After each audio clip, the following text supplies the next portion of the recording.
கர்த்தருடைய பரிசுத்த நாமம் மகிமைப்படுவதாக. நான் எபிரேயர் நிருபத்தை வாசித்து தியானித்துக் கொண்டிருக்கிறோம். இது ஒரு முக்கியமான ஒரு நிருபம். நம்முடைய ஆண்டவராய் இயேசு கிறிஸ்துவை குறித்தும் அவரில் நிறைவேறி இருக்கக்கூடிய தேவ திட்டங்களை குறித்து நாம் தெளிவாக புரிந்து கொள்ளக்கூடிய ஒரு புத்தகம் எபிரேயர் நிருபம். எபிரேயர் நிருபத்துல நாம் படிக்கிறப்ப நியாயப்பிரமாண புஸ்தகத்தை குறித்து நாம் படிக்கிறோம். மோசேக்கு தேவன் இஸ்ரவேல் ஜனங்களுக்கு கொடுப்பதற்காக நியாயப்பிரமாண புத்தகத்தை எழுதி கொடுத்தார். இந்த நியாயப்பிரமாண புத்தகத்துல உடன்படிக்கை கவனன், அதாவது தேவன் இஸ்ரவேல் ஜனங்களோடு செய்த ஒரு உடன்படிக்கை இருந்தது. அதே வேளையில இன்னொரு பகுதியில ஒரு ஆராதனை முறைமையும் ஆசரிப்பு கூட பரிசுத்த பூமிக்குரிய ஒரு பரிசுத்த ஸ்தலமும் இருந்தது. ஆராதனைக்கேற்ற முறைமைகளும் பூமிக்குரிய பரிசுத்த ஸ்தலமும் உடையதாக இருந்தது. நம்ம 9ஆம் அதிகாரம் 8ஆம் அதிகாரம் படிக்கிறப்ப அந்த உடன்படிக்கை, அது பழைய உடன்படிக்கை, எப்படி இயேசு கிறிஸ்து ஒரு புதிய உடன்படிக்கையை தந்து பழைய உடன்படிக்கையை செல்லுபடி ஆகாமல் செய்து விட்டார். பழைய உடன்படிக்கையில தேவனுடைய பிரமாணங்கள் கல்லிலே எழுதப்பட்டிருந்தது. ஆனால் புதிய உடன்படிக்கையில இருதயத்திலே எழுதப்படுகிறது என்பதையெல்லாம் குறித்து நம்ம ஏற்கனவே பிரதர் விளக்கி சொல்லிட்டாங்க. அடுத்து அந்த நியாயப்பிரமாண புஸ்தகத்திலே இருந்தது பூமிக்குரிய ஒரு பரிசுத்த ஸ்தலம், அதே போல ஆராதனை முறைமை. அது எப்படி செல்லுபடி ஆகாமல் போயிற்று, அது எப்படி, அதற்கு பதிலாக என்ன வந்தது என்பது இயேசு கிறிஸ்துவில எப்படி நிறைவேறி ஒரு முழுமையான ஆராதனை முறை நமக்கு கொடுக்கப்பட்டது என்பதை 9ஆம் அதிகாரத்துல நம்ம பார்த்து கொண்டிருந்தோம். இப்ப 10ஆம் அதிகாரத்திற்கு வருகிறப்ப இந்த ரெண்டையும் சேர்த்து இப்ப ஒரு பொதுவான ஒரு காரியம் சொல்லப்படுகிறது. பாருங்கள், 10ஆம் அதிகாரம். இப்படி இருக்க நியாயப்பிரமானது வரப்போகிற நன்மைகளின் பொருளாயிராமல் அவைகளின் நிழலாய் மாத்திரம் இருக்கிறபடியால் வருஷந்தோறும் இடைவிடாமல் செலுத்தப்பட்டு வருகிற ஒரே விதமான பலிகளினாலே அவைகளை செலுத்த வருகிறவர்களை ஒரு காலம் பூரணப்படுத்த மாட்டாது. நியாயப்பிரமாணமானது வரப்போகிற நன்மைகளின் பொருளாயிராமல் அவைகளின் நிழலாய் மாத்திரம் இருக்கிறபடியா. நியாயப்பிரமாணம் என்று சொல்லுகிறப்ப நீங்க அந்த உடன்படிக்கை, அந்த முதல்ல அந்த இது, அப்புறம் அங்கே செலுத்தப்பட்டு வரக்கூடிய பலிகள், காணிக்கைகள், இது அந்த ஆராதனை முறை, இவைகள் எல்லாம் வரப்போகிற நன்மையின் பொருளாயிராமல் நிழலாய் இருக்கிறது. ஒரு நிழலாக கொடுக்கப்பட்டிருக்கிறது. நன்மையானது இனிதான் வரப்போகிறது. இதை நாம் புரிந்திருக்க வேண்டும். அநேகர் நம்ம பழைய ஏற்பாடு இல்லை மாறல்லாம் இல்ல, அதாவது வாழ்க்கை சம்பந்தமான சட்டத்திட்டங்கள், மனிதனுக்கு தேவையான ஒழுக்க நெறி சட்டத்திட்டங்கள் மாற்றமே கிடையாது. அதை இயேசு கிறிஸ்து தள்ளி போடவில்லை. இதை நீங்கள் புரிந்து கொள்ள வேண்டும். இப்ப 10 கற்பனையில கொலை செய்யாதிருப்பாயாக, களவு செய்யாதிருப்பாயாக, அப்படி அது பொய் சாட்சி சொல்ல, அதெல்லாம் இன்றைக்கும் அந்த சட்டத்திட்டங்கள் இன்றைக்கும் நாம் அனைவரும் கை கொண்டுதான் ஆக வேண்டும். அது பழைய ஏற்பாட்டுல சொல்லியிருக்கு அப்படின்னு எல்லாம் சொல்லிட்டு போயிடக்கூடாது. அதாவது உடன்படிக்கை முதல்ல இஸ்ரவேல் ஜனங்களோடு செய்த ஒரு புதிய உடன்படிக்கை. 2வது ஆராதனைக்குரிய முறைமைகளும் பூமிக்குரிய ஒரு ஆராதனை ஸ்தலமும் இருந்தது. அதெல்லாம் மாறி போய்விட்டது கிறிஸ்துல. புரிந்து கொள்ள வேண்டும். எப்பவுமே பழைய ஏற்பாடு ஒண்ணு இப்ப செல்லுபடி ஆகாது அப்படின்னு நம்ம பிரமாணங்களை, இன்றைக்கும் ஒழுக்க சம்பந்தமான பிரமாணங்களை கண்டிப்பாக நாம் நிறைவேற்றித்தான் ஆக வேண்டும். ஏன் நிறைவேற்ற வேண்டும் என்றால் இயேசு கிறிஸ்துவை நாம் இப்பொழுது பிழைத்து இருக்கிறோம், அதனால நிறைவேற்ற வேண்டும். இது நான் உங்களுக்கு பின்னால் நான் அதை சொல்றேன், அப்பதான் நமக்கு அது புரியும். இப்ப இங்க சொல்லப்பட்டிருக்கிறது, நியாயப்பிரமாணமானது வரப்போகிற நன்மைகளின் பொருளாயிராமல் அவைகளின் நிழலாய் மாத்திரம் இருக்கிறபடியா. நிழல் இப்ப உடன்படிக்கையா இருக்கலாம், இல்ல அப்படி ஆசரிப்பு கூடாரமாக இருக்கலாம், ஆசரிப்பு கூடாரத்துல நடைபெறக்கூடிய ஆராதனையாக இருக்கலாம்.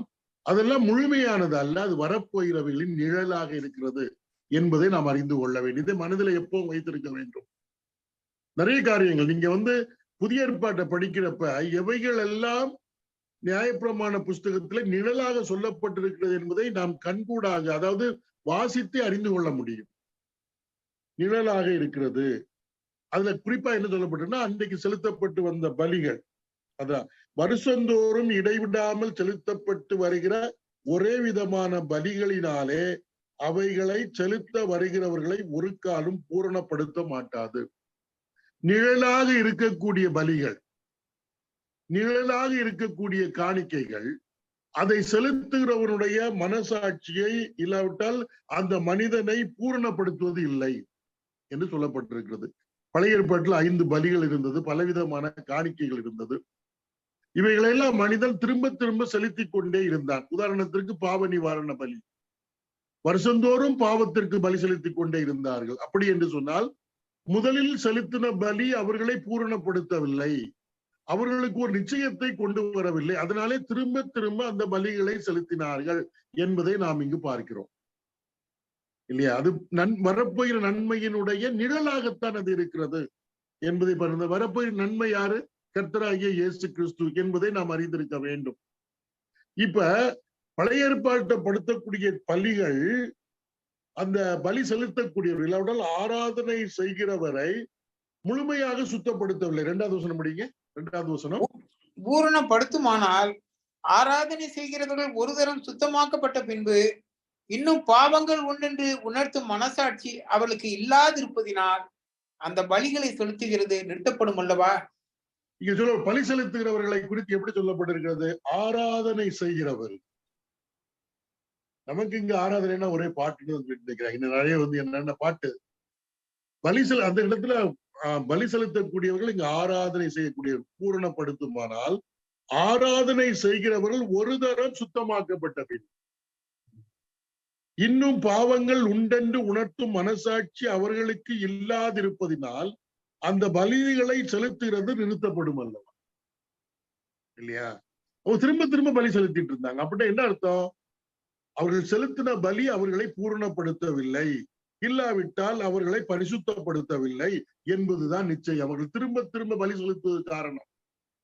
ஒருத்தர் போறாரு, போன வாரம் ஒரு பலி செலுத்திட்டாரு, இந்த வாரம் அப்ப நான் கேட்கிறேன், அவரை பார்த்து கேட்கிறோம், என்னங்க நீங்க போன வாரம் தானே பலி செலுத்திட்டு வந்தீங்க, இன்னைக்கும் போறீங்க? ஆமா, என்ன செலுத்த வேண்டியது இருக்குது, அப்படிதான் என் வாழ்க்கை இருக்கு, என்னுடைய வாழ்க்கையில அது என்னை பரிசுத்தப்படுத்தவில்லை, இல்லாவிட்டால் என்னை பூரணப்படுத்தவில்லை, அதனாலே திரும்ப திரும்ப அந்த பலிகளை செலுத்திக் கொண்டிருந்தார்கள் என்பதை பார்க்கிறோம். இப்ப 3வது வசனம். அப்படி நிறுத்தப்படாதபடியால் பாவங்கள் உண்டென்று அவைகளினாலே வருஷந்தோறும் நினைவு கூறுதல் உண்டாயிருக்கிறது. அதான் என்ன அர்த்தம்? பாவங்கள் இருக்கிறது, பாவங்கள் உண்டு, நான் பாவம் செய்திருக்கிறேன், எனக்கு மன்னிப்பு வேண்டும், அதுக்கு பலி செலுத்த வேண்டும் என்கிற ஒரு நினைவு கூறுதல் வருஷந்தோறும் நடந்துட்டு இருக்கு. பாவம் இருக்கு, பாவம் இருக்கு, பாவம். இயேசு கிறிஸ்து நீங்க பாத்தீங்கன்னா உலகத்தின் பாவத்தை சுமந்து தீர்க்கிற தேவாட்டு. இன்னைக்கு என்னுடைய மனசாட்சியில் சொல்ல முடியும், கர்த்தராகிய இயேசு கிறிஸ்து என்னுடைய பாவத்தை சுமந்து தீர்த்தார் என்று சொல்ல முடியும். அது எதனால? மனசாட்சியில. அந்த மனசாட்சியில் ஒரு காரணம் என்ன? எனக்குள் இருக்கக்கூடிய ஆவியானவர் அதை உறுதியாக எனக்கு சொல்லுகிறார். இது சாதாரணமா சொல்றது இல்ல, வேதத்தை படித்து சொல்வது அல்ல. ஆவியானவர் அப்படிப்பட்ட உறுதியை மனசாட்சியில் நமக்கு தந்ததுனாலே நாம் அதை அறிக்கையிடுகிறோம். ஆனா பழைய ஏற்பாட்டுல நீங்க பாத்தீங்கன்னா வருஷந்தோறும் அவங்க திரும்ப திரும்ப பாவங்கள் இருக்கிறது, பாவ மன்னிப்பு வேண்டும் என்று அவர்கள் பலி செலுத்தி கொண்டே இருந்தார்கள். இது ஒண்ணு. அப்ப அவருடைய செயல்கள் காண்பிக்கிறது பாவத்தை போக்கக்கூடிய நிலைமையில, பாவத்திற்கு ஒரு நிச்சயமான மன்னிப்பை தரக்கூடிய நிலைமையில பழைய ஏற்பாட்டில் செலுத்தின பலிகள் அவர்களுக்கு போதுமானதாக இருக்கவில்லை. நம்பர் 1. நம்பர் 2 என்னன்னா, அங்க பாவங்களுக்காக செலுத்தப்பட்ட பலிகள் இருக்கிறது அல்லவா, அவைகள் எல்லாம் மிருகங்களாக இருந்தது, மிருகங்களாக இருந்தது. இப்ப பாருங்க 2வது வசனம், 4வது வசனம். அல்லாமலும் காளை, வெள்ளாட்டுக்கடா இவைகளுடைய இரத்தம் பாவங்களை நிவர்த்தி செய்ய மாட்டாதே. 2 காரியம். 1, பழைய ஏற்பாட்டுல பாவத்திற்காக பலி செலுத்தினவர்களுடைய மனசாட்சியில பாவம் தீர்ந்து போய்விட்டது, இல்லாவிட்டால் எனக்கு மன்னிக்கப்பட்டு விட்டது என்கிற நிச்சயம் இல்லை. அது அவங்களுக்குள்ள உள்ள ஒரு சாட்சி. அதனால திரும்ப திரும்ப பலிகளை அவர்கள் செலுத்திக் கொண்டிருந்தார்கள். 2வது, பலி செலுத்தக்கூடிய அந்த பலி பொருள் எது என்றால் மிருகங்கள். வேதம் என்ன சொல்லுகிறதுன்னா, காளை, வெள்ளாட்டுக்கடா இவைகளுடைய ரத்தம் பாவங்களை நிவர்த்தி செய்ய மாட்டாது, பாவங்களை போக்க மாட்டாது. அந்த பலி பொருளும் அப்படி வீக்காதான் இருந்தது. ஏன்னா என்னுடைய பாவத்துக்காக ஒரு ஆடு, இல்லாவிட்டால் ஒரு மாடு, இல்லாவிட்டால் என்னுடைய வசதிக்கு ஏற்ப நான் ஏழையாக இருந்தால் ஒரு புறா, இப்படி செலுத்து, அது பாவங்களை நிவர்த்தி செய்ய மாட்டாது. இது தேவனுடைய பிரமாணத்திலே நம்ம பார்க்கிறோம். அப்ப என்னுடைய மனசாட்சியில எனக்கு வந்து ஒரு பூரணத்துவம், என் பாவம் மன்னிக்கப்பட்டது என்கிற நிலைமை பழைய ஏற்பாட்டிலே உள்ளவர்களுக்கு ஏற்படவில்லை. இரண்டாவது, அவர்கள் செலுத்தக்கூடிய பலிப்பொருள் மிருகங்களாக இருந்தது. அதுல பலி போகாதுன்னு ஆண்டவருடைய பிரமாணம் தெளிவாக சொல்லுகிறது. அது எங்கே சொல்லப்படுகிறது? 5ஆம் வசனத்துல இயேசு கிறிஸ்து இந்த பூமியில வந்து பிரவேசிக்கிறார். பூமியில் பிறந்தார் என்பது உண்மை. அதே வேளையில இன்னொரு வார்த்தை சொல்லப்பட்டிருக்கிறது, அவர் பூமியில் பிரவேசித்தார். இப்ப நீங்க படிக்கலாம் பாருங்க, 5ஆம் வசனம். ஆகையால் அவர் உலகத்திலே பிரவேசிக்கும் போது பலியையும் காணிக்கையும் நீர் விரும்பவில்லை, ஒரு சரீரத்தை எனக்கு ஆயத்தம் பண்ணினீர். அடுத்தது, சர்வாங்க தகன பலிகளும் பாவ நிவாரண பலிகளும் உமக்கு பிரியமானது அல்ல என்றீர். அப்பொழுது நான், தேவனே உம்முடைய சித்தத்தின்படி செய்ய இதோ வருகிறேன், புஸ்தக சுருளில் என்னை குறித்து எழுதியிருக்கிறது என்று சொன்னேன் என்றார். இது எங்கன்னா கர்த்தராகிய இயேசு கிறிஸ்து இந்த உலகத்துல பிரவேசிப்பதற்கு முன்பாக பிதாவோடு சொன்னதாக இந்த வசனம் சொல்லுகிறது. சங்கீதம் 40:6-8 வரை. பொதுவாக சங்கீதம், தாவீதின் சங்கீதம் எல்லாம் சொல்லுவோம். ஆனா புதிய ஏற்பாடை படிக்கிறப்பதான் எந்தெந்த சங்கீதங்கள்ல கர்த்தராகிய இயேசு கிறிஸ்து இருக்கிறார், அவர் என்ன பேசுகிறார் என்று சொல்லப்படுகிறது. இப்ப சங்கீதக்காரன் தனக்குள் இருக்கக்கூடிய கிறிஸ்துவின் ஆவியை கொண்டு இந்த சங்கீதத்தை சொல்றப்ப இயேசு கிறிஸ்து பிதாவிடத்துல பேசுறது சொல்லப்பட்டிருக்கிறது. இப்ப 40ஆம் சங்கீதம் 6-8 வரை. பலியையும் காணிக்கையும் நீர் விரும்பாமல் என் செவிகளை திறந்தீர், சர்வாங்க தகன பலியையும் பாவ நிவாரண பலியையும் நீர் கேட்கவில்லை. அப்போது நான் இதோ வருகிறேன், புஸ்தக சுருளில் என்னை குறித்து எழுதியிருக்கிறது, என் தேவனே உமக்கு பிரியமானதை செய்ய விரும்புகிறேன், உமது நியாயப்பிரமாணம் என் உள்ளத்திற்குள் இருக்கிறது என்று சொன்னேன். இது யாருன்னா சங்கீத 40ல கர்த்தராகிய இயேசு கிறிஸ்து பிதாவாகிய தேவனை நோக்கி அவர் இந்த பூமியில பிரவேசிப்பதற்கு முன்பாக சொன்னதாக எழுதப்பட்டிருக்கிறது. சங்கீதக்காரன் தன்னில் இருக்கக்கூடிய கிறிஸ்துவின் ஆவியை கொண்டு எழுதுகிறார். அதனாலதான் தாவீது சங்கீதமாக இருந்தாலும் தன்னில் இருக்கக்கூடிய கிறிஸ்துவின், சங்கீதக்காரன் யாரா இருந்தாலும் தன்னில் இருக்கக்கூடிய கிறிஸ்துவின் ஆவியினாலே கிறிஸ்துவுக்கு வரக்கூடிய பாடு, மரணம், மகிமை சங்கீதத்தில் எழுதப்பட்டிருக்கிறது. அப்ப காணிக்கை இங்க என்ன சொல்லப்பட்டிருக்கிறது என்றால், அதாவது பலியையும் காணிக்கையும் நீர் விரும்பவில்லை அப்படின்னு போடப்பட்டிருக்கு. இன்னைக்கு ஃபுல்லா காணிக்கை தான் கிறிஸ்தவ உலகத்துல. காணிக்கை கொடுத்து கருத்துல திருப்திப்படுத்தலான்னு தான் பாக்குறாங்க. அதிகமாக கொடுத்தா ஆண்டவர் அதிகமா ஆசீர்வதிப்பார், குறைவாக கொடுத்தா குறைவாக ஆசீர்வதிப்பார். ஆண்டவரையே பணத்துக்குள்ள கொண்டு வந்துட்டாங்கல்ல. இந்த காலத்துல பலியையும் காணிக்கையும் நீர் விரும்பவில்லை இல்லையா? நம்ம ஏன் காணிக்கை கொடுக்கிறோம்? நன்றி உள்ள உணர்வோடு கர்த்தரிடத்தில் பெற்றதை கர்த்தருடைய நாம மகிமைக்காக நாம் கொடுக்கிறோம், அவ்வளவுதான். இதுல அதிகம், இது நீங்க அதிகம் கொடுத்தா கர்த்தருடைய ஆசீர்வதிப்பாருன்னு கர்த்தரை வந்து கீழ் நிலைமைக்கு கொண்டு வந்துடக்கூடாது. இதுல இயேசு கிறிஸ்து வர்றப்ப சொல்றாரு, பலியையும் காணிக்கை நீர் விரும்பவில்லை, ஒரு சரீரத்தை எனக்கு ஆயத்தம் பண்ணினீர், சர்வாங்க தகன பலிகளும் பாவ நிவாரண பலிகளும் உமக்கு பிரியமானது அல்ல. இதுதான் தேவனுடைய பிரமாணம். அப்ப தேவனுக்கு பிரியமில்லாத இந்த பலி காணிக்கையின் மூலமாக எப்படி ஒருவருடைய பாவம் நிவர்த்தியாகும்? அது வந்து நிழலாக சொல்லப்பட்டிருக்கிறது. ஒரு பலி தேவனுக்கு அவசியம், அந்த பலி பூரண பலியாக இருக்கணும். அந்த பூரண பலியின் மூலமாகத்தான் பாவம் நிவர்த்தியாகும். அதுதான் வரப்போகிற நன்மை, கர்த்தராகிய இயேசு கிறிஸ்து. அதை சுட்டிக்காட்டக்கூடிய நிழலாகத்தான் பழைய ஏற்பாட்டிலே சொல்லப்பட்டிருக்கிற பலிகளும் காணிக்கைகளும். இதை நான் புரிந்திருக்க வேண்டும். நீங்க ஒரு வசனத்தை நீங்க படிச்சீங்கன்னா தெரியும்.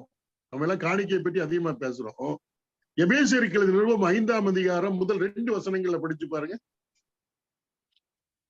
எபேசியருக்கு எழுதின நிருபம் 5ஆம் அதிகாரம் முதல் 2 வசனம்.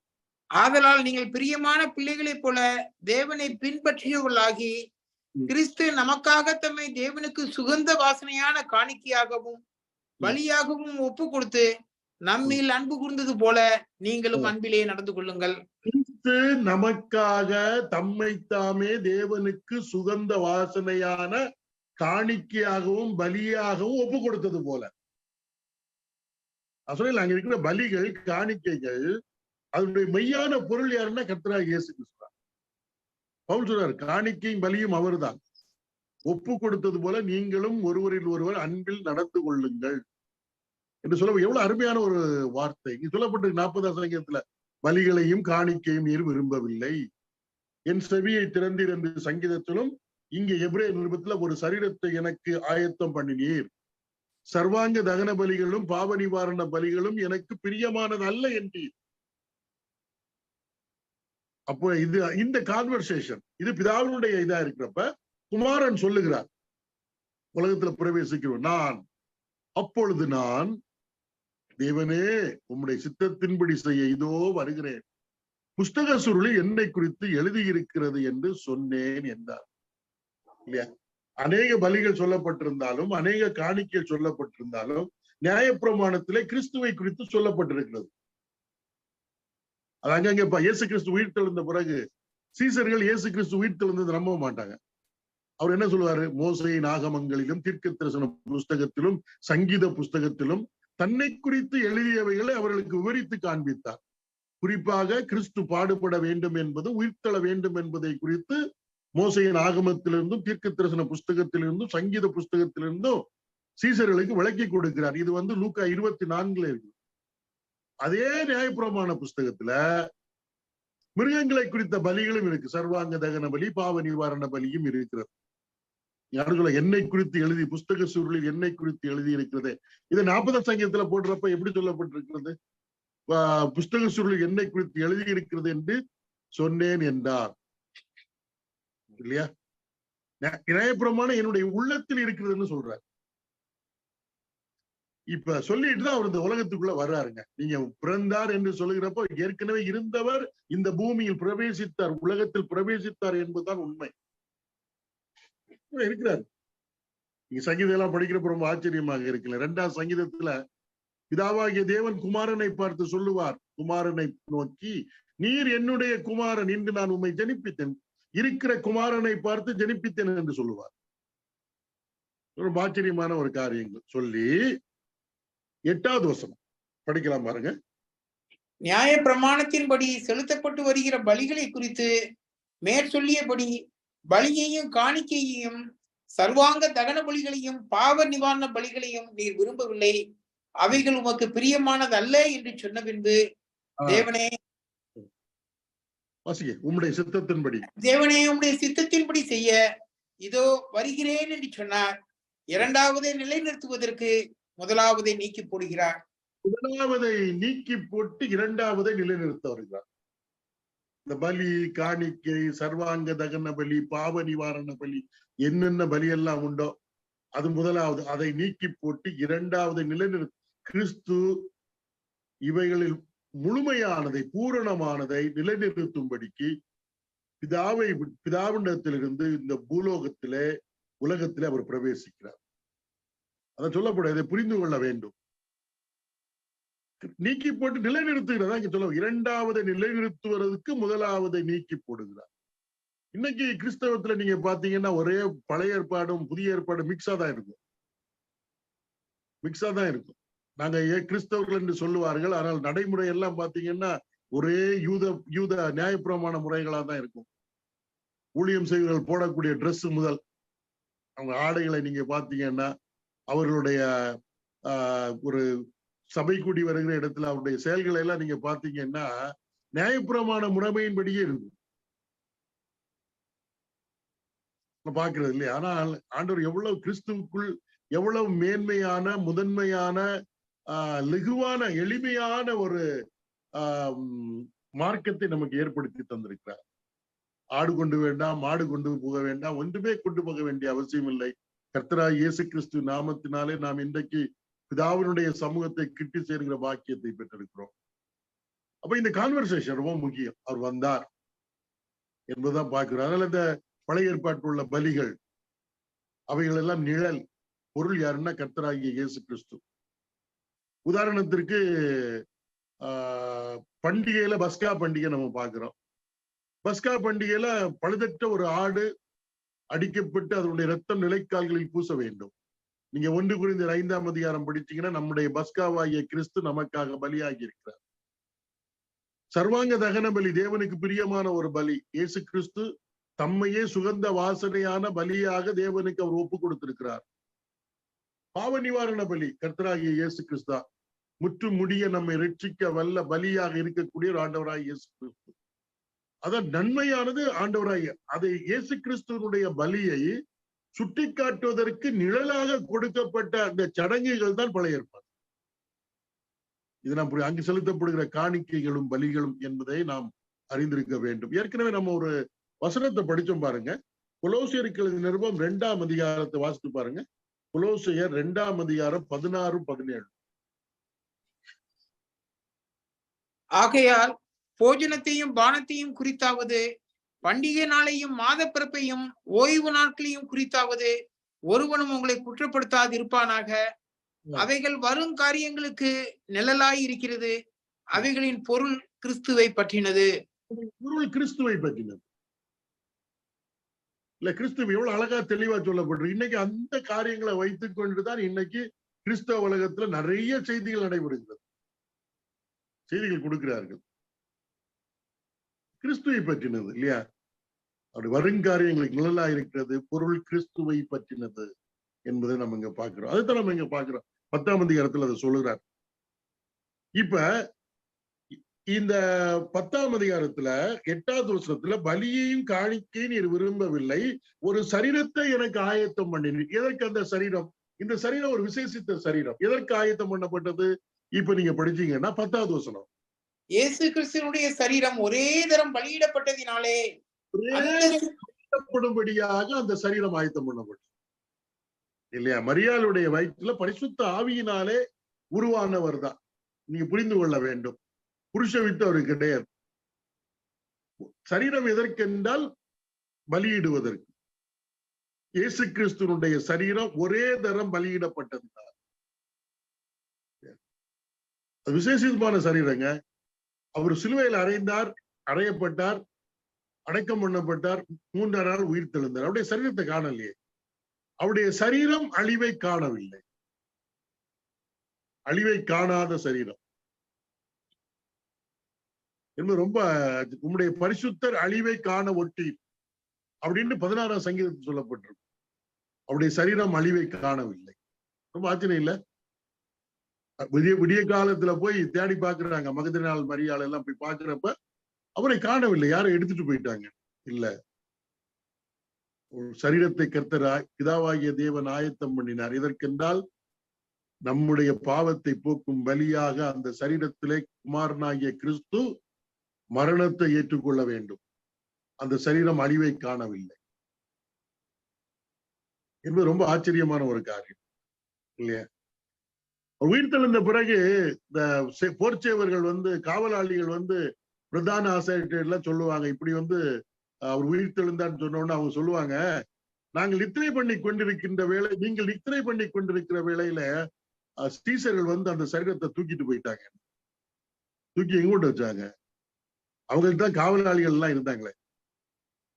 அவங்க தேடி கண்டுபிடிச்சிருக்கலாமா? இல்லையே, கண்டுபிடிக்க முடியல. அவருடைய சரீரம் எனக்கென்று ஒரு சரீரத்தை ஆயத்தம் பண்ணி. எதற்கென்று சொன்னால் இயேசு கிறிஸ்துனுடைய சரீரம் ஒரே தரம் பலியிடப்பட்டதினாலே அந்த சித்தத்தின்படி நாம் பரிசுத்தமாக்கப்பட்டிருக்கிறோம் என்று சொல்லப்பட்டிருக்கிறது இல்லையா? நீங்க 10ஆம் அதிகாரத்துல அந்த 1வது வசனத்துடைய பின்பகுதியில செலுத்தப்பட்டு வருகிற ஒரே விதமான பலியினாலே அவர்கள் செலுத்தப்படுகிறவர்களை ஒரு காலும் பூரணப்படுத்த மாட்டாது.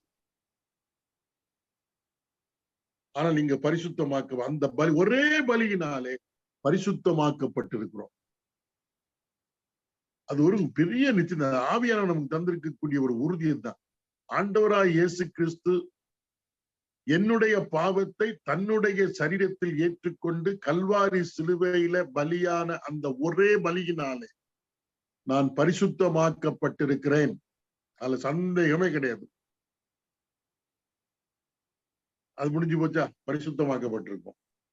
அது முடிஞ்சு போச்சு. அந்த வேலை முடிஞ்சு போச்சு. நம்முடைய பாவத்திற்குரிய எது தேவன் டிமாண்டாக நினைத்தாரோ அது கிறிஸ்து தம்முடைய சரீரத்தை பலியாக ஒப்பு கொடுத்ததுனால அது நிறைவேறிவிட்டது. No more sacrifice. அந்த ஒரே பலி. பழைய ஏற்பாட்டு விசுவாசிகள், பழைய ஏற்பாட்டுல கிறிஸ்து இந்த பூமியில மரிப்பதற்கு முன்பாக இருந்த விசுவாசிகளும் சரி, பின்பாக இருக்கிறவர்களும் சரி, எல்லாருக்கும் அந்த ஒரே பலி போதும். இது ஒண்ணு. இந்த பழைய ஏற்பாட்டை நீங்க படிக்கிறப்ப பலி செலுத்தக்கூடிய ஆசாரியன் உட்கார்ந்து இருக்க முடியாது. அவர் நின்றுதான் செய்யணும். ஏன்னா அந்த வேலை ஒரு காலம் முடியாது, தொடர்ந்து நடைபெறுவது. அதை இங்க எடுத்து சொல்லுகிறார் பாருங்கள் 11வது வசனம். அன்றியும் எந்த ஆசாரியனும் நாடோறும் ஆராதனை செய்கிறவனாயும் பாவங்களை ஒரு காலம் நிவர்த்தி செய்யக்கூடாத ஒரே வித பலிகளை அநேகந்தரம் செலுத்தி வருகிறவனாயும் நிற்பான். நிற்பான் என்பது அண்டர்லைன். ஆசரிப்பு கூடாரத்தை நீங்க படிச்சு பார்த்தீங்கன்னா அங்க பரிசுத்த ஸ்தலத்தில் உள்ள பொருட்கள் எல்லாம் இருந்தது. பலிபீடம் இருந்தது, வெண்கல பலிபீடம் இருந்தது, அப்புறம் கிருபாசனம் இருந்தது, அப்புறம் நிறைய சாமான்கள் எல்லாம் இருந்தது. அப்ப இந்த பரிசுத்த ஸ்தலத்துல ஆசாரியர்கள் போய் ஊழியம் செய்வார்கள். வருஷத்துக்கு ஒரு முறை பிரதான ஆசாரியன் மகா பரிசுரத்துக்குள்ள போவாரு. ஆனா அவங்க உட்கார்றதுக்கு இடம் கிடையாது, அவங்க நின்று கொண்டே இருக்க வேண்டும். அப்படி என்றால் வேலை முடியவில்லை என்று அர்த்தம். உட்கார்ந்தாச்சுன்னா அது நிறைவு பெற்றது என்று அர்த்தம். அவர்கள் எப்பொழுது நின்று கொண்டே இருப்பார்கள், பலியை செலுத்திக் கொண்டே இருப்பார்கள். அப்படி என்றால் வேலை முடியவில்லை.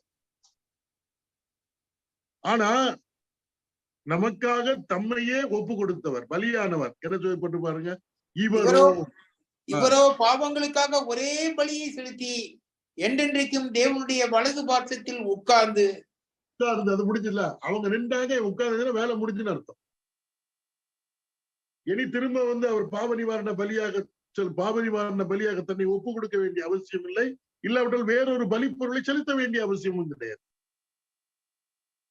அப்ப அது நிறைவே இதை புரிந்து கொள்ள வேண்டும். இன்றைக்கு அநேகருக்கு இந்த ரட்சிப்பு நிச்சயம் எல்லாம் கிடையாதுங்க. ஆண்டவருடைய பாவத்தை மன்னித்தார் என்பது அவங்களால சொல்ல முடியல. அதுக்கு காரணம் என்னன்னா அவர்களுக்குள்ள ஆவியானவர் இல்லாதனாலதான். ஏன்னா இந்த நிச்சயத்தை தரக்கூடிய ஒரு ஆவியானவர், அதை நம்ம பின்னால படிக்க போறோம். அப்ப இங்க சொல்லப்படும், அவர் ஆண்டவராய் இயேசு கிறிஸ்து தம்மை பலியாக ஒப்பு கொடுத்து, இவரோ பாவங்களுக்காக ஒரே பலியை செலுத்தி என்றென்றைக்கும் தேவனுடைய வலது பாரிசத்தில் உட்கார்ந்து எழுப்பி நிக்கல. அப்படிப்பட்டவர் கூட ஒரு சூழ்நிலை எழும்பினார். ஸ்தேவான் கல்லறியப்படுகிறப்ப பிதா தேவனுடைய வலது பக்கத்தில் அவர் எழும்பி நின்றார் என்று சொல்லப்பட்டிருக்கிறது. மற்றபடி அவர் உட்கார்ந்தார். நீங்க வேணா அதை படிக்கலாம் பாருங்க. என்ன அவருடைய பரிசுத்தவனுடைய மரணம் அவருடைய பார்வையிலே அருமையாக இருக்கிறது. அப்போஸ்தலர் நடபடிகள்ல பாக்குறோம். அப்போஸ்தலர் நடபடிகள் 8ஆம் அதிகாரம்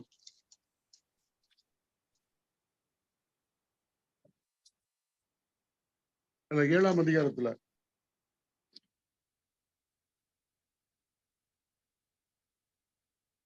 56, அதோ வானங்கள் திறந்திருக்கிறதையும் மனுஷகுமாரன் தேவனுடைய வலது பாரிசத்தில் நிற்கிறதையும் காண்கிறேன் என்றார். ஆனா அவர் உட்கார்ந்தவர் நின்றார். எப்ப நின்றார்ன்னா அந்த ஸ்தேவான் கல்லறிகிறப்ப இந்த மகிமை உள்ள காட்சி அவர் நிற்கிறார் என்பது ரொம்ப ஆச்சரியமான ஒரு இது இல்லையா? தம்முடைய பரிசுத்தவான், தம்முடைய ஊழியக்காரன் தன்னுடைய நாமத்தின் நிமித்தம் கல்லறியப்படுகிறார் என்று சொன்ன வேளையில பிதாவுடைய வலது பக்கத்திலே வீற்றிருக்கக்கூடிய அவருடைய குமாரன், மனுஷகுமாரன் எழும்பி நிற்கிற காட்சியை ஸ்தேவான் பார்க்கிறார். மற்றபடி அவர் உட்கார்ந்தார், அவ்வளவுதான். உட்கார்ந்தா வேலை முடிஞ்சுன்னு அர்த்தம். ஆரோனாக இருந்தாலும் சரி, அவருடைய பிள்ளைகள், அவர் பிரதான ஆசாரியர்களும் நின்று கொண்டே இருந்தார்கள். அதான் சொல்லப்பட்டிருக்கு. இவரோ பாவங்களுக்காக ஒரே பலியை செலுத்தி என்றென்றைக்கும் தேவனுடைய வலது பாரிசத்தில் உட்கார்ந்து. இந்த உட்கார்ந்து என்கிற வார்த்தை ரொம்ப முக்கியமா இருக்குல்ல. உட்கார்ந்தார். எதுவரையில் உட்கார்ந்து இருப்பார் அப்படின்னு கேட்டீங்கன்னா 13ஆவது வருஷம். இனி தம்முடைய சத்துருக்களை தமது பாதபடியாக்கி போடும் வரைக்கும் காத்து கொண்டிருக்கிறார். சத்துருக்களை தமது பாதப்படியாக்கி போடும் வரைக்கும் காத்து கொண்டிருக்கிறார். 110ஆம் சங்கீதம் 1வது வசனம்.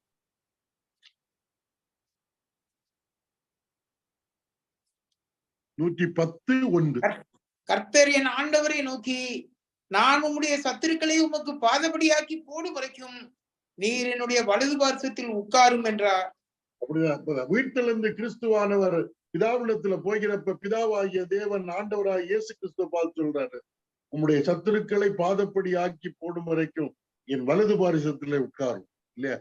கனத்துக்குரிய இடம்தான் பிதாவினுடைய வலது பாரிசம். அது ஆண்டவருடைய ஸ்தானம். தாவீது சொல்றாரு, கர்த்தர் என் ஆண்டவரை நோக்கி. 110ஆம் சங்கீதத்துல கிறிஸ்து பிறப்பதற்கு முன்பா பூமியில பிரவேசிப்பதற்கு முன்பாக எழுதப்பட்ட சங்கீதத்துல தாவீது அப்பொழுதே இயேசு கிறிஸ்துவை ஆண்டவர் என்று சொல்லி இருக்கிறார். தாவீதினுடைய ஆண்டவர்.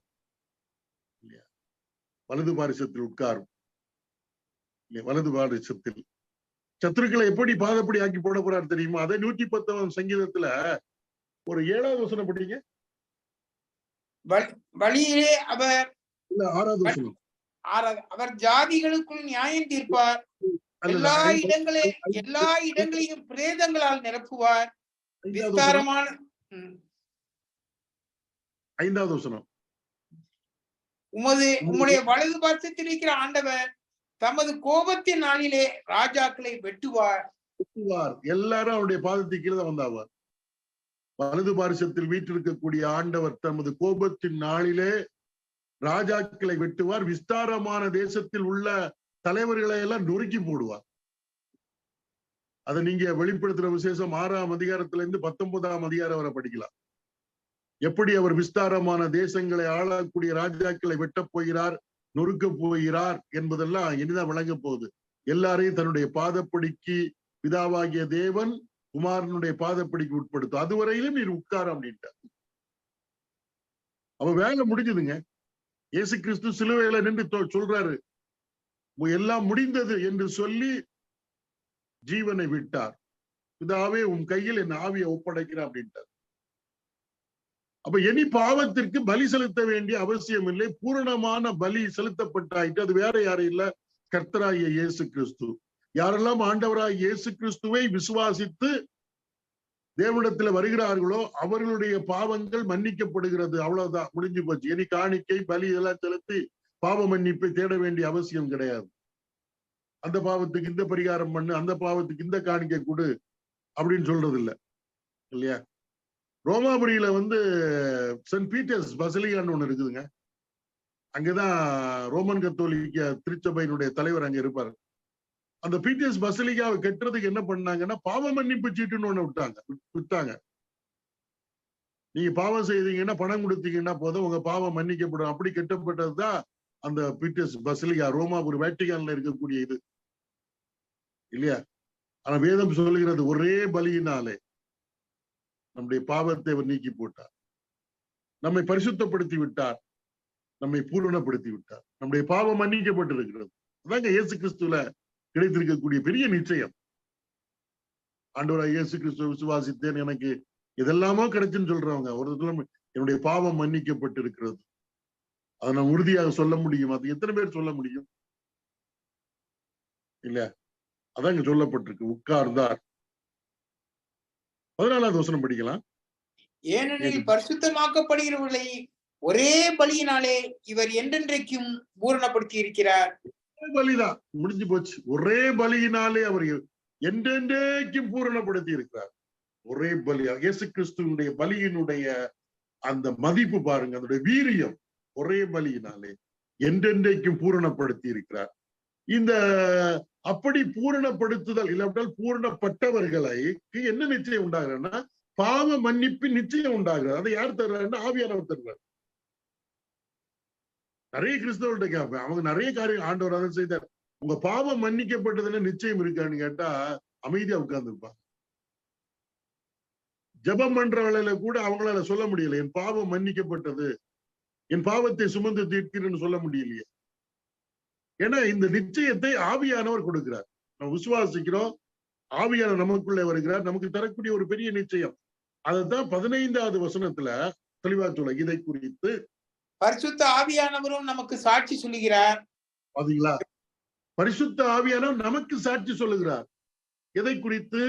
ஒரே பலியினாலே பரிசுத்தமாக்கப்படுகிறவர்களை ஒரே பலியினாலே இவர் என்றென்றைக்கும் பூரணப்படுத்தி இருக்கிறார் என்று பரிசுத்த ஆவியானவர் நமக்கு சாட்சி சொல்லுகிறார். இதை குறித்து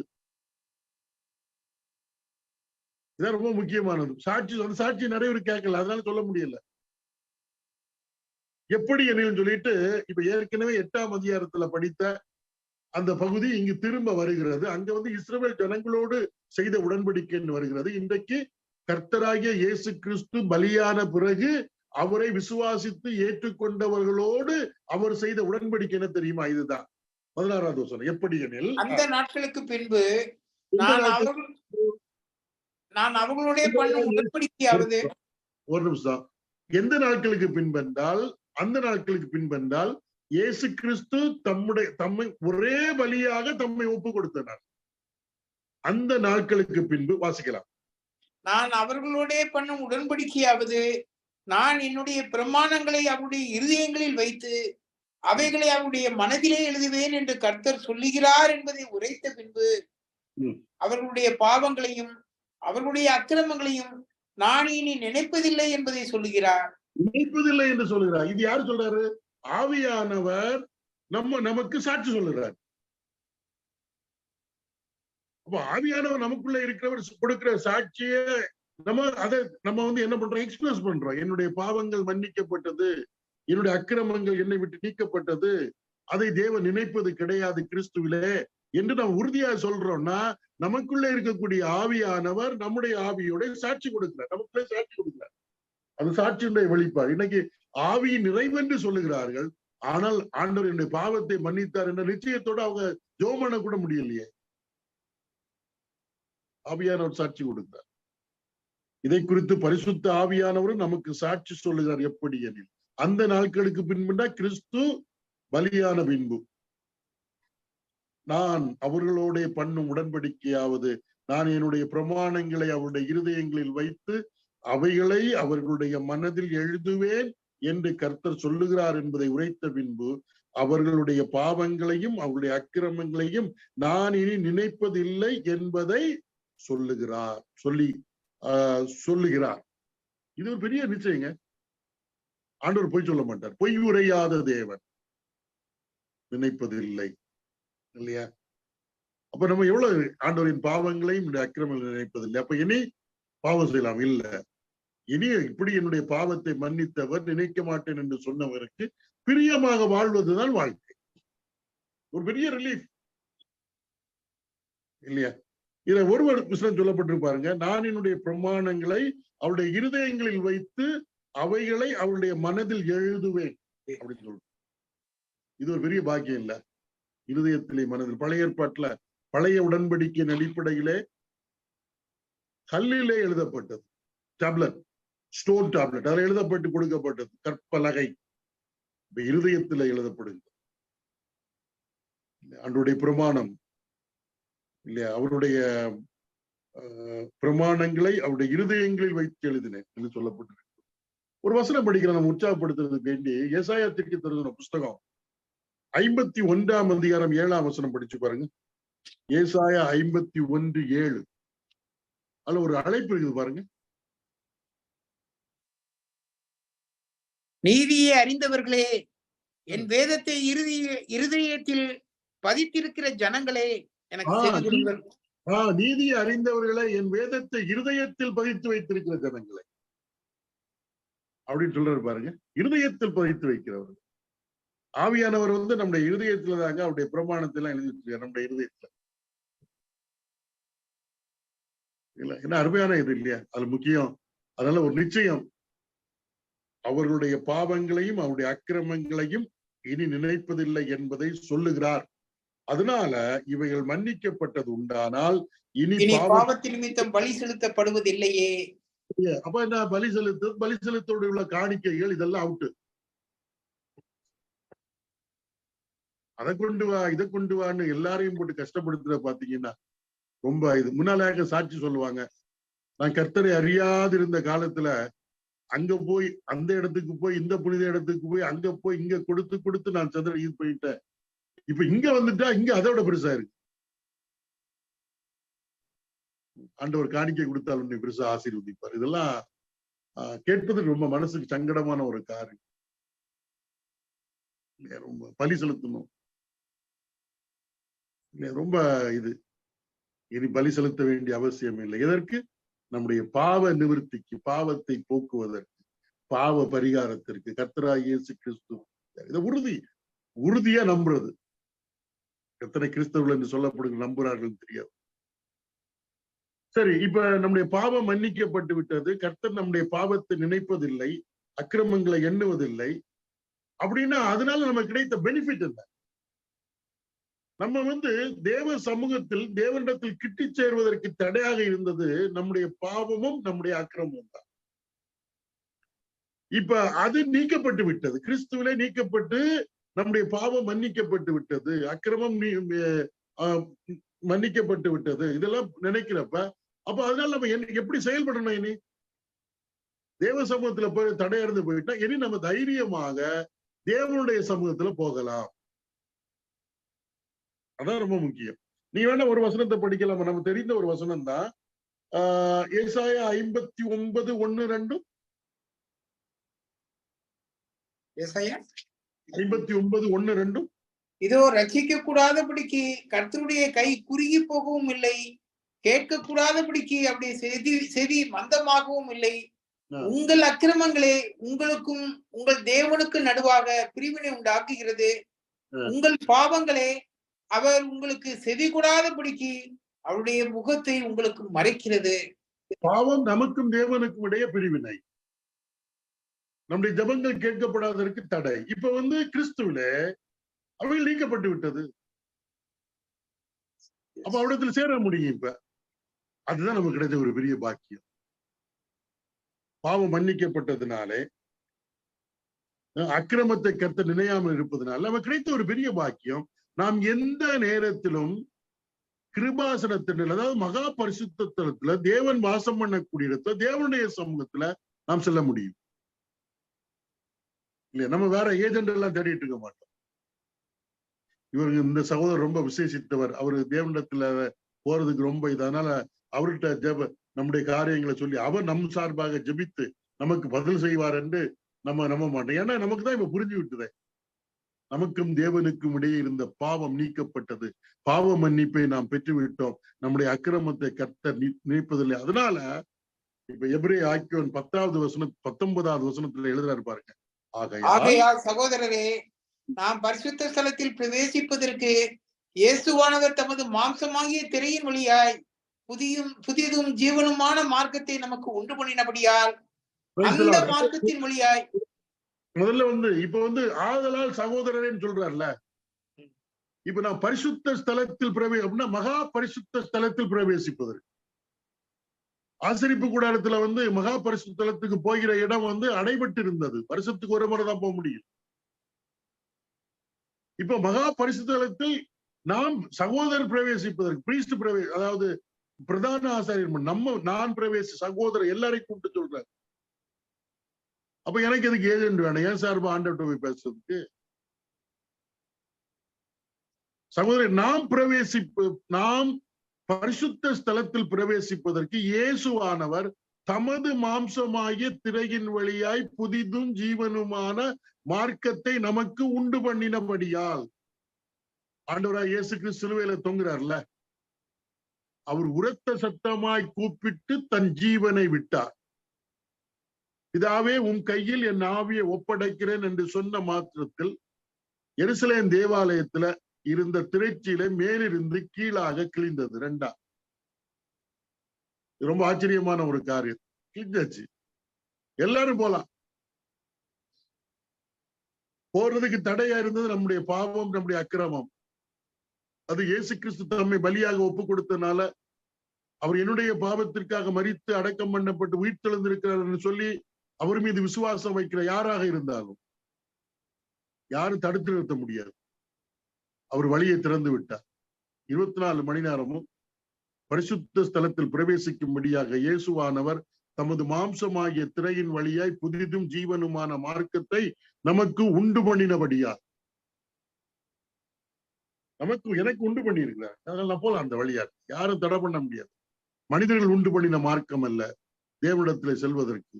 இயேசு கிறிஸ்து தமது மாம்சமாகிய திரையின் வழியாய் புதிதும் ஜீவனுமான மார்க்கத்தை உண்டாக்கினார். அது இன்றைக்கு திறந்திருக்கிறது இல்லையா? அடிக்கடி நம்ம சொல்ல இயேசுவின் நாமத்தினால், இயேசு கிறிஸ்துவின் நாமத்தினாலே கேட்டல் அப்படின்னு சொல்றது அது வெறும் பேர்ல சொல்றது இல்லை, இங்கதான் சொல்லப்பட்டிருக்கு. ஏன்னா அவர் தான் வழியை திறந்தார் எங்க மகா பரிசுத்தலத்தில் பிரவேசிப்பதற்கு. அப்ப என்னுடைய பாவம் மன்னிக்கப்பட்டது, கிறிஸ்து என்னுடைய பாவத்தை சுமந்து தீர்த்தார், பாவ பரிகாரம் எனக்கு ஏற்பட்டது என்று நம்ம நினைப்போமே, ஆனால் நம்ம தைரியமாக தேவனுடைய சமூகத்துல மகா பரிசுத்தலத்துல போகிறதுக்குரிய அந்த ஸ்லாக்கியம் நமக்கு கிடைச்சாச்சு. அதை விட்டு விடக்கூடாது. விட்டுவிடக்கூடாது. அதான் எழுதி இயேசு கிறிஸ்து அந்த வழியை திறந்தார். மாம்சமாகிய திரையின் வழியாய் புதிதும் ஜீவனுமான மார்க்கத்தை உண்டு பண்ணினபடியால் இன்னைக்கு இந்தியா முழுதும், இந்தியாவில் பல நாடுகள்ல இது இது இது இதுதானே போராட்டமாக இருக்கிறது. நாங்க உள்ள போக முடியாது, எங்களை உள்ள விட மாட்டேங்கிறாங்க சில குறிப்பிட்ட இடத்துல. நமக்கு அப்படி இல்லைங்க. மகா பரிசுத்த ஸ்தலத்திலே பிரவேசிப்பதற்கான மார்க்கம் இயேசு கிறிஸ்துவினாலே திறக்கப்பட்டது. நம்முடைய மாம்ச திரையின் வழியாக அவர் சிலுவையில மரித்து ஜீவனை விட்ட பொழுது புரிந்து கொள்ள வேண்டும். நமக்கு அந்த இதே இல்லை. எப்பொழுது எந்த நேரத்துல எந்த இடத்துல இருந்தும் போலாம். பூமிக்குரிய கூடாரத்தில் அல்ல, தேவன் வாசம் பண்ணக்கூடிய இடத்துக்கே போயிடலாம். அடுத்து இந்த மார்க்கத்துக்குள்ள போகணும்னா எப்படி நமக்கு தைரியம் கிடைச்சது அப்படின்னு பார்த்தா, அடுத்த வசனம் 20வது வசனம். அந்த மார்க்கத்தின் வழியாய் பிரவேசிப்பதற்கு அவருடைய இரத்தத்தினாலே நமக்கு தைரியம் உண்டாயிருக்கிறபடியினாலும். அதாவது பழைய ஏற்பாட்டுல லேவியராக புஸ்தகம் படிக்கிறப்ப வருஷத்துக்கு ஒரு முறை பாவ நிவாரண நாள். அந்த நாள்ல பாவ நிவாரண பலி பொருள் ஒரு ஆடையோ ஒரு மாடையை செலுத்தி விட்டு அது இங்க பலிபிடத்துல செலுத்தப்படும். அப்புறம் அந்த மிருகத்தினுடைய உடல் பாளையத்துக்கு புறமே எரிக்கப்படும். அப்ப அந்த மிருகத்தினுடைய இரத்தத்தை எடுத்துக்கொண்டுதான் பிரதான ஆசாரியன் மகா பரிசுத்த ஸ்தலத்துக்குள் கிருபாசன தண்டைக்கு செல்வார். அங்கதான் தேவனை சந்திக்க முடியும். அப்ப ரத்தத்தோட தான் போகணும், ரத்தம் இல்லாம போகக்கூடாது. இப்ப நமக்கு என்ன? இப்ப இயேசு கிறிஸ்து தம்முடைய மாம்ச திரையின் வழியாய் புதிதும் ஜீவனுமான மார்க்கத்தை திறந்து விட்டார். அந்த வழியில போறதுக்கு நமக்கு மிருகத்தினுடைய ரத்தம் அல்ல, அதான் சொல்லப்பட்ட அந்த மார்க்கத்தின் வழியாய் பிரவேசிப்பதற்கு அவருடைய இரத்தத்தினாலே நமக்கு தைரியம் உண்டாயிருக்கிறபடியினாலும் இல்லையா? ரத்தம், இயேசு கிறிஸ்துவின் ரத்தத்தை பற்றி கொண்டவர்களாகத்தான் நம்ம அதுல போறோம். இல்ல நான் நல்லா ஊழியம் செய்யறேன், நல்லா பிரசங்கம் பண்ணுவேன், நிறைய காணிக்கை கொடுப்பேன், அதனால எனக்கு தேவனுடைய சமூகத்தில் போலாம் அப்படின்னு நினைச்சிடக்கூடாதுங்க. இன்னைக்கு எல்லாம் விஐபி என்ன சொல்லுவாங்க, தரிசனம், நிறைய ரூபா கொடுத்தா சீக்கிரம் போய் பார்த்துட்டு வந்துடலாம். அதெல்லாம் கிடையாது. ஒரே இயேசு கிறிஸ்து திரையின் வழியாக, சரீரத்தின் திரையின் வழியாக திறந்த மார்க்கம், அந்த மார்க்கத்தின் வழியாக செல்லுவதற்கு தைரியம் இயேசு கிறிஸ்து ரத்தம் தான். எல்லாருக்கும் உயர்ந்தவன் தாழ்ந்தவன் ஏழை பணக்காரன் என்ற பாகுபாடு இல்லாமல் கர்த்தராகிய இயேசு கிறிஸ்து இரத்தத்தை பற்றி விசுவாசத்தின் அடிப்படையிலே மகா பரிசுத்த ஸ்தலத்துக்குள்ளாக பிரவேசிக்கக்கூடிய பாக்கியம் எனக்கும் உங்களுக்கும் கிடைத்திருக்கிறது. ரத்தம் இல்லாம போக முடியாது. நான் ஊழியத்துக்கு 30 வருஷம் ஆச்சு, எனக்கு நிறைய எக்ஸ்பீரியன்ஸ் இருக்கு, அதனால நான் முதல்ல போயிடுவேன் ஆண்டோட அப்படிலாம் முடியாதுங்க. நான் யாராக இருந்தாலும் சரிதான், ஆண்டோட இயேசு கிறிஸ்து ரத்தத்தினால்தான் அந்த மகா பரிசுத்த ஸ்தலத்துக்குள்ளாக திரைக்குள்ளாக போகக்கூடிய பாக்கியம், தைரியம் நமக்கு உண்டாயிருக்கிறது. இது 2வது. 3வது, இயேசு கிறிஸ்துவினுடைய இன்னொரு உயர்ந்த நிலைமை நமக்கு சாதகமாக இருக்கிறது. 21வது வசனம். தேவனுடைய வீட்டின் மேல் அதிகாரியான மகா ஆசாரியர் நமக்கு ஒருவர் இருக்கிறபடியினாலும் வாசிக்கலாம். துர்மனசாட்சி நீங்க தெளிக்கப்பட்ட இருதயம் உள்ளவர்களாயும் சுத்த ஜலத்தால் கழுவப்பட்ட சரீரம் உள்ளவர்களாயும் உண்மையுள்ள இருதயத்தோடும் விசுவாசத்தின் பூரண நிச்சயத்தோடும் சேரக்கடவும். மகா பரிசுத்த ஸ்தலத்தில் இல்லாட்ட தேவனுடைய சமூகத்தில் சேரலாம். இதுல 3வது நமக்கு இருக்கக்கூடிய பெனிஃபிட் என்னன்னா, கிறிஸ்து மரித்து அடக்கம் பண்ணப்பட்டு உயிர் தெழுந்தார். அவர் யாருன்னா தேவனுடைய வீட்டின் மேல் அதிகாரி. அப்படின்னா தேவனுடைய வீட்டினுடைய சொந்தக்காரர், அவர் குமாரன் என்பதை மறந்துவிடக் கூடாது. குமாரன் தான் வீட்டுக்கு மேற்பட்டவர். அவர் அங்க நமக்காக பரிந்து பேசும்படியாக நம்முடைய மகா பிரதான ஆசாரியராக அங்கே இருக்கிறார். நமக்கு ஒருவர் இருக்கிறபடியா யாரெல்லாம் கர்த்தராகிய இயேசு கிறிஸ்துவின் மீது விசுவாசம் வைத்திருக்கிறோமோ இல்லையா, அவரெல்லாம் அவருக்கு சொந்தமானவர்கள். அவர் இப்ப தேவனுடைய வீட்டின் அதிகாரியாக பிதாவினுடைய வலது பக்கத்துல வீட்டிருக்கிறார், வீட்டுக்கு மேற்பட்டவராக. நம்ம போனோம்னு அவருக்கு தெரியும், என்னுடையவர் வந்து விட்டார், பாவா உள்ள தேவ சமூகத்துக்குள்ள. அப்ப இயேசு கிறிஸ்துவனுடைய மரணம், அவர் சிந்திய ரத்தம், அவர் உயிர்த்தெழுந்து பிதாவினுடைய வலது பக்கத்தில் வீற்றிருப்பதுதான் நாம் தேவ சமூகத்தில் இல்லாவிட கிருபாசனத்து அண்டையில் மகா பரிசுத்த ஸ்தலத்தில் கிட்டி சேருவதற்கு நமக்கு தகுதியை தரக்கூடியது. அப்படின்னா ஒட்டுமொத்தமா கர்த்தராகிய இயேசு கிறிஸ்து. அதனாலதான் ஆண்டவர் கர்த்தராகிய இயேசு கிறிஸ்துவின் நாமத்தினாலே அவரிடத்துல நம்ம போக முடியும். வெறும் வாயில சொல்றதுனால போக முடியாது. இந்த இதை விசுவாசிக்கணும், அவங்கதான் உள்ள போவாங்க. இதான் இயேசு கிறிஸ்து நாமம்னு சொல்றது. எப்படி ஐயா நீங்க பிதாவினுடைய சமூகத்துக்கு வந்தீங்கன்னா இயேசு கிறிஸ்து நாமத்தினால வந்த. எப்படி நாமம்? அவர்தான் எங்களுக்கு தேவ சமூகத்திலே வருவதற்கான வழியை தன்னுடைய மரணத்தின் மூலமாக திறந்தவர். அந்த வழியிலே பிரவேசிப்பதற்கான தைரியம் அவருடைய இரத்தத்தினாலே எங்களுக்கு கிடைத்திருக்கிறது. இப்பொழுது நாங்கள் உள்ளே வருகிறோம் என்றால் அவர் பிதாவினுடைய வலது பக்கத்திலே எங்களுக்கு குமாரன் வீற்றிருக்கிறார், அவருக்கு நாங்கள் சொந்தமானவர்கள். அதனால நாங்க தேவ சமூகத்திலே கிட்டி சேருகிற பாக்கியம் இயேசு கிறிஸ்துவின் நாமத்தினாலே எங்களுக்கு கிடைத்திருக்கிறது. இதுதான் அவருடைய இது இல்லையா?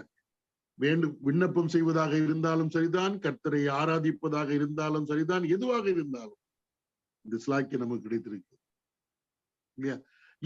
இதுல எந்த சந்தேகம் பட வேண்டிய அவசியம் இல்லை. மனசாட்சியில எந்த இது, ஏன்னா தேவன் பொய் உரையாத தேவன் நமக்கு தெளிவாக எல்லாவற்றையும் சொல்லி இருக்கிறார் என்பது பார்க்கணும். இதுல சந்தேகம் வரக்கூடாது. அதான் சொல்லப்படுகிறது, துர்மனசாட்சி நீங்க தெளிக்கப்பட்ட இருதயம் உள்ளவர்களாயும் சுத்த ஜலத்தால் கழுவப்பட்ட சரீரம் உள்ளவர்களாயும் உண்மையுள்ள இருதயத்தோடும் விசுவாசத்தின் பூரண நிச்சயத்தோடும் சேர கடவும், எந்த விதமான தயக்கமும் இல்லாமல் ஆண்டவராகிய இயேசு கிறிஸ்துவின் நாமத்தினால எவ்விடத்துல சேரலாம். இந்த பாக்கியம் நமக்கு கிடைத்திருக்கல, அதை நம்ம விட்டு விட்டுறக்கூடாது. ஏன்னா நம்முடைய பாவம் மன்னிக்கப்பட்டிருக்கிறது, நம்முடைய அக்கிரமத்தை கர்த்தர் நினைப்பதில்லை. ஆண்டவராகிய இயேசு கிறிஸ்து தம்மை ஒரே தரம் பலியாக ஒப்பு கொடுத்து நம்மை பூரணப்படுத்தி இருக்கிறார், பரிசுத்தப்படுத்தி இருக்கிறார். நிச்சயம் இருக்கிறவர்கள் கண்டிப்பாக ஏஜென்ட்களை நம்ப மாட்டார். எனக்காக பிரேயர் பண்றதுக்கு ஒரு குரு, அதெல்லாம் நம்ப மாட்டாங்க. நான் தைரியமா போகலாம் என்பதை நாம் முடிந்து கொள்ள வேண்டும். தைரியமா போகலாம், ஆண்டவர்கிட்ட பேசலாம், ஆண்டவரை ஆராதிக்கலாம், அவரை தொழுது கொள்ளலாம், அவரிடத்துல விண்ணப்பத்தை ஏறெடுக்கலாம். அதனாலதான் அடுத்த வசனத்துல 23வது வசனம், அல்லாமலும் நம்முடைய நம்பிக்கையை அறிக்கையிடுகிறதில் அசைவில்லாமல் உறுதியாய் இருக்க கடவோம், வாக்குத்தத்தம் பண்ணினவர் உண்மை உள்ளவராய் இருக்கிறாரே. இதை அறிக்கை பண்ணுவதில் நம்ம உறுதியா இருக்கணுங்க. we must confess in our life. என்னது? இந்த காரியங்களை நம்ம வாழ்க்கையில நடைமுறைப்படுத்தணும். எனக்கு பாவம் மன்னிக்கப்பட்டது, ஏன்னா பாவம் தானே தேவனிடத்தில் செல்வது தடையா இருந்தது. அக்கிரமம் என்னுடைய ஜெபம் கேட்கப்படாத தடையா இருந்தது, அதெல்லாம் கிறிஸ்துவிலே நீக்கப்பட்டு விட்டது, மன்னிக்கப்பட்டு விட்டேன். நான் இப்ப தேவனுக்கு அதை எப்படி அறிக்கை பண்றது? அவருடைய கிருபாசன தண்டையில் சேர்வதன் மூலமாக, பிதாவோடு சேர்வதன் மூலமாக தைரியமா அதை அறிக்கை பண்ண வேண்டும். ஏன்னா வாக்குத்தத்தம் பண்ணவர், சொல்லி தந்தவர் உண்மை உள்ளவருங்க. எதை அறிக்கை பண்ணுவது? 6ஆம் அதிகாரம் 19வது வசனம் படிச்சு பாருங்க. 6:19. அந்த நம்பிக்கை நமக்கு நிலையும் உறுதியும் திரைக்குள்ளாக போகிறதுமான ஆத்தும நங்கூரமாய் இருக்கிறது. திரைக்குள்ளாக போகிறதுமான ஆத்தும நங்கூரமாய். திரைக்குள்ள என்ன? மகாபரிசலத்துக்குள்ள போறது.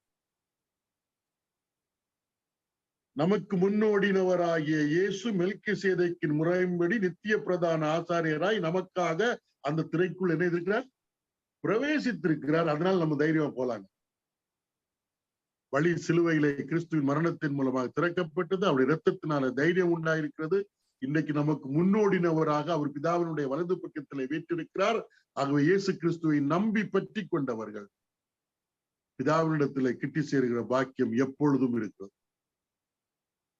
இவ்வளவு பெரிய இதை சொல்லி இருக்கிறார் பாருங்க. அதனால அந்த நம்பிக்கையை அறிக்கையிடுகிறதில் அசைவில்லாமல் உறுதியா இருக்க கடமை. வாக்குத்தத்தம் பண்ணினவர் எப்படி? உண்மை உள்ளவராயிருக்கிறார். அப்ப இது நம்ம அன்றாட வாழ்க்கையில எக்ஸசைஸ் பண்ண வேண்டியது. பிதாவினுடைய சமூகத்துல மகாபரிசலத்துக்குள்ள போகிற பாக்கியம், கிட்டி சேருகிற பாக்கியம் இயேசு கிறிஸ்துல எனக்கு கிடையாது. இதை யாருக்கு நம்ம விட்டு கொடுக்க வேண்டிய அவசியம் கிடையாது. யாரும் தடை பண்ண முடியாது. யாரும் தடை பண்ண முடியாது. எனக்கும் தேவனுக்கும் இடையே உள்ள ஒரு பெரிய உறவு இதுல கிடைச்சது. பிரதான ஆசாரியன், பழைய ஏற்பாட்டு பிரதான ஆசாரியன் கிடைக்காத பாக்கியம் எனக்கு கிடைத்திருக்கிறது என்று சொல்லப்பட்டது. இப்படி நடக்கிறப்ப நம்முடைய பாவம் மன்னிக்கப்பட்டது, நம்முடைய அக்கிரமத்தை கர்த்தர் நினைப்பதில்லைன்னா இந்த பூமியில தானே நம்ம வாழ்கிறோம். பாவம் மன்னிக்கப்பட்ட பிறகும் அக்கிரமம் நினைக்கப்படாத பட்சத்துல அப்ப அன்றாட வாழ்க்கையில கர்த்தருடைய பிள்ளைகளோடு நமக்கு இருக்கக்கூடிய ஒரு உறவை குறித்து அடுத்து சொல்லப்பட்டிருக்கு. அதையும் நம்ம வந்து பயிற்சிகளை கொண்டு வர வேண்டும். என்னன்னா என்ன சொல்லப்பட்டு, மேலும் அன்புக்கும் நற்கிரியைகளுக்கும் நாம் ஏவப்படும்படி ஒருவரை ஒருவர் கவனித்து சபை கூடி வருதலை வாசிக்கலாம். சபை கூடி வருதலை சிலர் விட்டுவிடுகிறது போல நாமும் விட்டுவிடாமல் ஒருவருக்கொருவர் புத்தி சொல்ல கடவோம். நாளானது சமீபித்து வருகிறதை எவ்வளவாய் பார்க்கிறீர்களோ அவ்வளவாய் புத்தி சொல்ல வேண்டும். சரி, மீதியை வந்து நம்ம அடுத்த இதுல பார்க்கலாம். டைம் ஆயிடுச்சு. இவ ஒரு காரியம், இவ கிறிஸ்து மரித்தார், ரத்தம் சிந்தினார், உயிர் தெழுந்தார், பிதாவுடைய வலது பக்கத்துல வீட்டிருக்க அவருடைய நாமத்தினால நம்ம பிதாவுடைய சமூகத்துல கிட்டி சேரலாம். இது டுவர்ட்ஸ் காட். இனி உடன் விசுவாசிகளோடு சபை கூடி வருதல், அதையும் நம்ம அறிக்கை பண்ணணும். அதை குறித்து நம்ம கர்த்தருக்கு சித்தமான வருகிற சனிக்கிழமை பார்ப்போம். சோ இன்றைக்கு சிந்தித்த வசனங்கள் நம்முடைய ஆவிக்குரிய வாழ்க்கைக்கு பயனுள்ளதாக இருக்கும். நம்ம எதை விசுவாசிக்கிறோமோ அதை அறிக்கை பண்ண வேண்டும். வாக்குத்தத்தம் பண்ணவர் உண்மை உள்ளவர். அவை கிருபாசனத்தண்டையில் கிட்டி சேரக்கூடிய பாக்கியம் இயேசு கிறிஸ்துவினாலே கிடைத்திருக்கிறதுனால இயேசு கிறிஸ்து நாமத்தினாலே எப்பொழுதும் தேவ சமூகத்தில் நாம் செல்லலாம். இது ஒரு எளிமையான ஒரு காரியம். ஆண்டவராய் இயேசு கிறிஸ்து தம்முடைய இரத்தத்தை சிந்தி நம்முடைய பாவத்தை மன்னித்து இதற்கு நம்மை தகுதி உள்ளவராக்கி இருக்கிறார். கர்த்தர் தாமே இந்த வசனங்களை நமக்கு ஆசீர்வதித்து தருவாராக. ஆமென். ஜெபம் பண்ணுவோம். எங்களை கிருபையை நேசிக்கிற அன்பின் பிதாவே, இந்த அருமையான வேலைக்காக உமக்கு நாங்கள் நன்றி செலுத்துகிறோம். உம்முடைய வசனங்களை படிப்பதும் தியானிப்பதும் எங்களுக்கு கிடைத்திருக்கக்கூடிய ஒரு பெரிய பாக்கியம். எங்களுக்கு தெரிந்த தாய்மொழியிலே அதை எழுதி தந்ததற்காக நாங்கள் உமக்கு நன்றி செலுத்துகிறோம். பரிசுத்த பிதாவே, எங்கள் வாழ்விலே கர்த்தராகிய இயேசு கிறிஸ்துவின் நாமத்தினுடைய பொருளை அறிந்து கொள்ள தந்த கிருபைக்காக ஸ்தோத்திரம். எங்களுடைய பாவமும் எங்களுடைய அக்கிரமமும் எங்களுடைய மீறுதலும் உம்மண்டையில வருவதற்கு தடையாக இருந்த பொழுது, இதோ புத்தகச் சுருளில் என்னை குறித்து எழுதியிருக்கிறதே என்று சொல்லி பரிசுத்த பிதாவே தம்முடைய சரீரத்திலே எங்களுடைய பாவத்தை சுமந்து தீர்த்து எங்களுடைய அக்கிரமத்துக்கு வர வேண்டிய தண்டனையை ஏற்றுக்கொண்டு சிலுவையில மரித்து விலையேற பெற்ற இரத்தத்தை சிந்தி உயிர்த்தெழுந்திருக்கக்கூடிய கர்த்தராகிய இயேசு கிறிஸ்துவினாலே எங்களுடைய பாவங்கள் மன்னிக்கப்பட்டது, எங்களுடைய அக்கிரமங்களை நீ நினைப்பதில்லை என்பதை உம்முடைய ஆவியானோர் எங்களோடு சாட்சியாக பகிர்ந்து கொண்டிருக்கிறதற்காக ஸ்தோத்திரம். நாங்கள் பரிசுத்தமாக்கப்பட்டிருக்கிறோம், பூரணப்படுத்தப்பட்டிருக்கிறோம். நன்றி செலுத்துகிறோம். பரிசுத்தவான்கள் என்பதை உணர்ந்து பரிசுத்தவான்களுக்கு ஏற்ப நடக்கவும், பூரணப்பட்டவர்கள் என்பதை உணர்ந்து பூரணத்தை நோக்கி ஓடவும் எங்களுக்கு வேண்டிய கிருபைகளை தாரும். எங்களுடைய விசுவாசத்தை அறிக்கையிடுவதற்கு எங்களுக்கு நீர் உதவி செய்யும். இன்றைக்கு இந்த பைபிள் ஸ்டடியில கலந்து கொண்ட உங்களுடைய பிள்ளைகளுக்காக நாங்கள் உமக்கு நன்றி செலுத்துகிறோம். பல இடங்களில் கலந்து கொண்ட உங்களுடைய பிள்ளைகளை பலப்படுத்தும். தாங்கள் கற்றுக்கொண்ட பாடத்தை வாழ்க்கையில விசுவாசித்து கடைபிடிக்க நீர் உதவி செய்ய வேண்டுமாய் ஜெபிக்கிறோம். பொட்டிவாக்கம் சபையாருக்காக ஸ்தோத்திரம். சபை பக்தி விருத்தி அடையவும் வளரவும் நீர் உதவி செய்ய வேண்டுமாய் ஜெபிக்கிறோம். இந்த பைபிள் ஸ்டடிக்கு அவர்கள் எடுக்கிற பிரயாசங்களை நீர் ஆசீர்வதித்து தருளும்படியாக நாங்கள் வேண்டுதல் செய்கிறோம். அருமையான சகோதர சகோதரிகள், வசனத்தை கேட்டவர்கள் வசனத்தின் மூலமாக பயனடைய நீர் உதவி செய்யும். அடியானுக்கு இப்படிப்பட்ட ஒரு வாய்ப்பை தந்ததற்காக ஸ்தோத்திரம். எங்கள் ஆண்டவராகிய இயேசு கிறிஸ்து நல்ல நாமத்தில் இந்த ஜெபத்தையும் ஸ்தோத்திரத்தையும் எடுக்கிறோம் அன்பின் பிதாவே. ஆமென்.